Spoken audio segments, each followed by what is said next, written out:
Motorists driving across the Lacey v. Murrow Memorial Bridge in Seattle, Washington, are scarcely aware that they are accomplishing a feat thought impossible but a few decades ago. Driving a motor vehicle across water atop floating concrete pontoons. One might wonder, who was responsible for this bridge's existence? The first one of its type in the world. This amazing feat of engineering is the crowning accomplishment of the man whose name graces the bridge.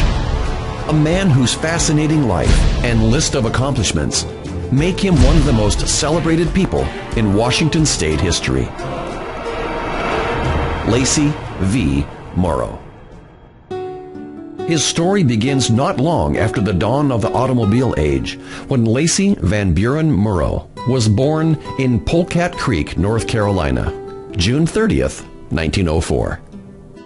10 years later, Roscoe and Ethel Murrow and their 3 sons, Lacey, the oldest, Dewey, and Egbert, later known as Edward, moved to Blanchard in Skagit County on the coast of northwest Washington. While attending Edison Bow High School, Lacey spent summers as a surveyor on road construction projects, including the scenic Chuckanut Drive between his home and Bellingham.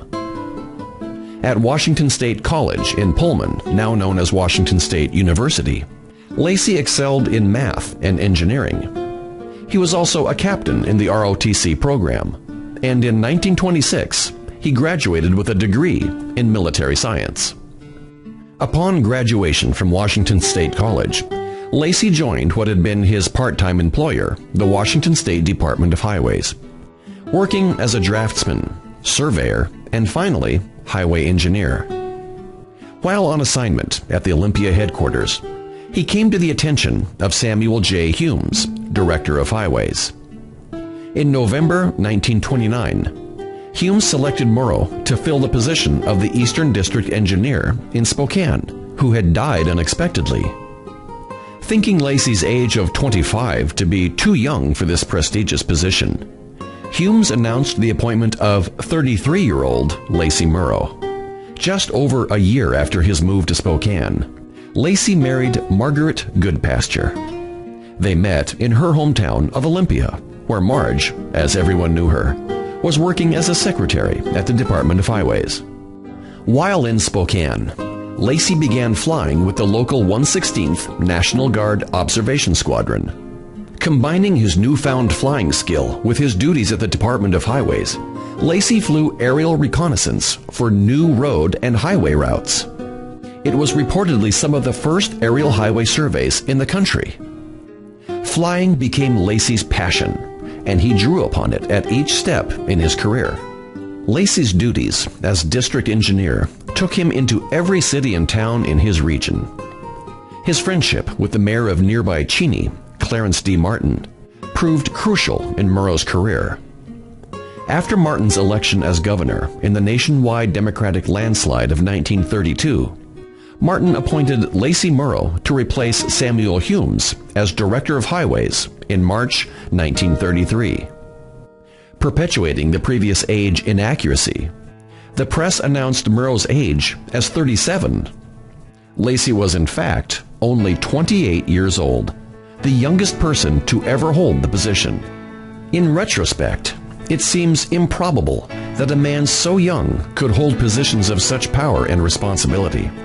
But Lacey was not an ordinary man. Photos reveal movie star good looks, impeccable dress, a debonair mustache, attributes that were enhanced by his soft Southern accent and charm. But below the polished surface, there was a keen intellect, an inherent understanding of people, and a driving ambition. Lacey was a man destined for greatness, a visionary with gifts others could only envy. Longtime friend and assistant to Lacey, Gwynn Hicks, recalls first hearing about Lacey from a Department of Highways employee. But in any event, when I came up to the Highway Department desk in front, and he asked me what I wanted, and I said, I want an application for employment. I want to go to work in the Highway Department because I hear you're going to be buying an airplane. He said, well, he said, the skipper is a hard man to catch. He's a very busy man. And I said, you mean Lacey Murrow, the director? And he says, yeah, we call him the skipper. He's a likable young fellow, and he says, if you get a meeting with him, well, you'll like him as well as we do. During their years in Olympia, Lacey and Marge grew increasingly close with Governor Martin. Dedications of new highways brought the governor and Lacey into prominence around the state. Highway and bridge dedications were only some of the events Lacey and the governor attended together. Appearing in the press almost daily, from the Seattle Times to the newspapers of the smallest towns, Lacey seemed to be everywhere in the state. He even found time to compile the department's biennial reports. Murrow became the Department of Highways director as Roosevelt's New Deal funding arrived for building public infrastructure. The largest federal undertaking, the Grand Coulee Dam project, required new highways as well as bridges across the Columbia and Spokane rivers. Also designed and built under Lacey's direction were the bridges at Deception Pass, as well as many others. As a way to fund major construction projects, the legislature established the Washington Toll Bridge Authority, or WTBA, in 1937. To head the new authority, Governor Martin appointed Highway Director Lacey V. Murrow as chief engineer. It was to be the role that brought Lacey his greatest acclaim. As the newly appointed WTBA chief engineer, Lacey set his sights on the two largest bridge projects ever undertaken in Washington: the Tacoma Narrows Bridge and the Lake Washington Floating Bridge, which now bears his name. In order to secure funding for the Tacoma Narrows Bridge, Lacey was forced to abandon his own engineer's plans and adopt a sleeker, cheaper design of one of the nation's leading suspension bridge engineers, Leon Moiseff. The tragic results of Murrow's compromise are all too well known, thanks to the amateur film shot of Galloping Gertie's collapse on November 7, 1940, 2 months after Murrow had left the Department of Highways. No one man can be blamed for the loss of the bridge, Lacey said after visiting the site. Problems with the bridge's oscillating deck were well known before its completion, leading one to speculate if Lacey's departure wasn't hastened by the imminent failure of one of his most prominent projects. While the collapse of the Tacoma Narrows Bridge was certainly a great failure, it also led to a new era in suspension bridge design, with engineers now incorporating aerodynamics into their calculations. Simultaneous with the construction of Galloping Gertie was the floating bridge across Lake Washington. Long a dream of East Siders wanting easier access to Seattle, and Seattleites seeking a quicker route to Snoqualmie Pass and points east. A bridge across the picturesque glacially carved lake was seen as being unfeasible given the lake's depth. In the 1920s, Homer M. Hadley, a Seattle engineer with the Portland Cement Association, proposed building a bridge of floating concrete pontoons. Hadley's idea of using floating concrete to support a bridge deck had been lampooned as Hadley's Folly in the Seattle press. In June 1937, Hadley convinced Murrow that concrete pontoons promised both the least cost and the fewest engineering challenges for bridging the lake. Lacey then assembled a team of consulting engineers, supervised the design, and successfully promoted the bridge to Seattle and surrounding communities. Construction began on the Lake Washington Floating Bridge on January 1, 1939. Pontoons were assembled in the graving dock on Harbor Island in South Seattle. Each pontoon, roughly the size of a football field, was designed to pass through the Ballard Locks between Lake Union and Puget Sound. It seems impossible today that two bridges of such magnitude and innovation could be built as quickly as the first Tacoma Narrows Bridge and the Lake Washington Floating Bridge. And just as improbably, they were dedicated on successive days, July 1st and 2nd, 1940. Lacey and Governor Martin attended both ceremonies, of course. Among the many admirers sending Lacey congratulations were his brother, Edward R. Murrow, and his wife, Janet, who telegrammed well wishes from London as the Battle of Britain was raging around them.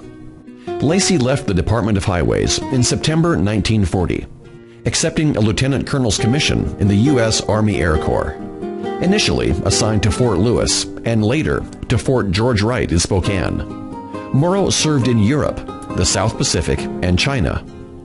After World War II, Lacey was promoted to the rank of Brigadier General and served in Japan, Korea, and in the U.S. during the Korean War. In the mid-1950s, Lacey incorporated a private engineering firm, Transportation Consultants, Inc., and traveled extensively overseas developing infrastructure projects. His duties didn't prevent occasional reunions with his brothers, however. A year and a half after his brother Edward's death, while in a state of declining health, Lacey met a tragic end, committing suicide in Baltimore, December 1966. The recipient of the Legion of Merit, the Bronze Star, the Air Medal, the French Croix de Guerre, the Order of the British Empire, and the Military Order of China, he was buried in Arlington National Cemetery. Within a few months, the Washington State Highway Commission named the first Lake Washington floating bridge after Lacey, who did the most to get it built. In June 1967, Lacey's widow, Marge, his only surviving brother, Dewey, and Senator Henry M. Jackson joined other dignitaries in commemorating Lacey's legacy in Seattle. Rebuilt after its accidental sinking in 1990, the new bridge very much resembles the original structure opened in 1940. Together with the adjacent Homer M. Hadley Bridge, completed in 1989, the two bridges are among the largest man-made structures in the world. In May 2010, the American Society of Civil Engineers dedicated the rebuilt Lacey V. Murrow Bridge as a National Historic Civil Engineering Landmark, a distinction shared by a select few facilities associated with America's most outstanding engineers. Lacey V. Murrow stands proudly among them.